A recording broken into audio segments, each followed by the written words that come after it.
रवि और मोहित, दो जिगरी दोस्त, एक दिन एडवेंचर के शौक में जंगल की ओर निकल पड़े। उनका जोश सातवें आसमान पर था। घना जंगल, उखड़ी हुई झाड़ियों और अजीब जानवरों की आवाजों के बीच वे आगे बढ़ते जा रहे थे। दिन ढलने को था, लेकिन उन्हें रास्ते का अंदाजा न था। धीरे धीरे अंधेरा घिरने लगा और तभी मौसम अचानक से बिगड़ गया। आसमान पर काले बादल छा गए और हर दिशा से हवाएं शोर मचाने लगीं। अब दोनों को समझ में आ गया कि आज रात जंगल में ही गुजारनी पड़ेगी। तभी उन्हें थोड़ी दूर एक गुफा दिखाई दी। गुफा पुरानी, दरारों से भरी और डरावनी थी, पर बारिश से बचने के लिए उन्हें यही एक सहारा नजर आया। दोनों ने बिना सोचे समझे गुफा में कदम रखा।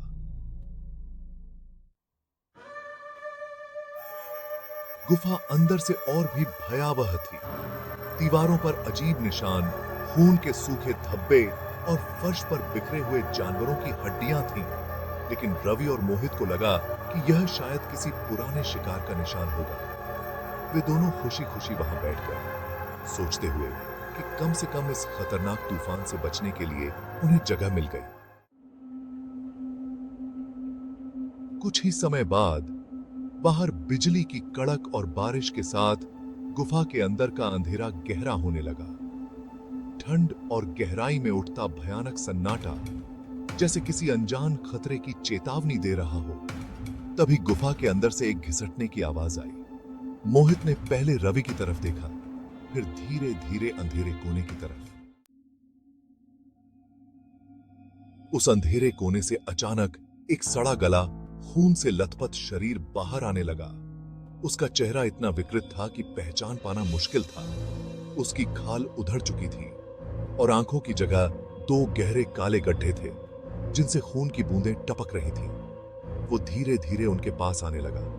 उसकी हरकतों से ऐसा लग रहा था जैसे सदियों से उसकी आत्मा भूखी हो और अब उसे शिकार मिल गया हो। रवि और मोहित की रूह तक कांप गई। वे भागने का सोच भी नहीं पा रहे थे। तभी उस भूत ने भयानक चीख मारी, जिससे गुफा की दीवारें हिलने लगीं। अगले ही पल उसने रवि को गर्दन से पकड़कर दीवार पर दे मारा। खून की बूंदें दीवार पर फैल गईं। उसकी गर्दन से खून का फव्वारा फूट पड़ा। मोहित डर के मारे चीख रहा था, पर उसकी चीखें उस भूत की हंसी में डूब गईं। उस भूत ने अब मोहित की तरफ अपना ध्यान घुमाया। उसने अपने सड़े हुए हाथ से मोहित का पेट चीर डाला। उसकी आंतें बाहर निकलने लगीं। मोहित तड़प रहा था, खून से लथपथ जमीन पर गिर गया। उसकी आंखों में सिर्फ दर्द और मौत का इंतजार था। लेकिन उस भूत ने उन्हें इतनी आसानी से मरने नहीं दिया। उसने उनके शरीरों को नोच नोच कर उनकी हड्डियों को तोड़ा और उनके खून से गुफा का फर्श लाल हो गया। उनकी दर्द भरी चीखें गुफा की दीवारों में गूंज रही थीं, पर बाहर उस अंधेरे और तूफान में कोई उनकी मदद के लिए नहीं आ सका। वो थी आखिरकार उस भूत ने उनकी लाशों को गुफा के कोने में फेंक दिया और फिर धीरे धीरे अंधेरे में गायब हो गया, जैसे कुछ हुआ ही न हो। गुफा पूरी तरह से शांत हो चुकी थी। सिर्फ दीवारों पर सूखते खून और टूटे शरीर के अंगों के सिवा कुछ नहीं बचा था।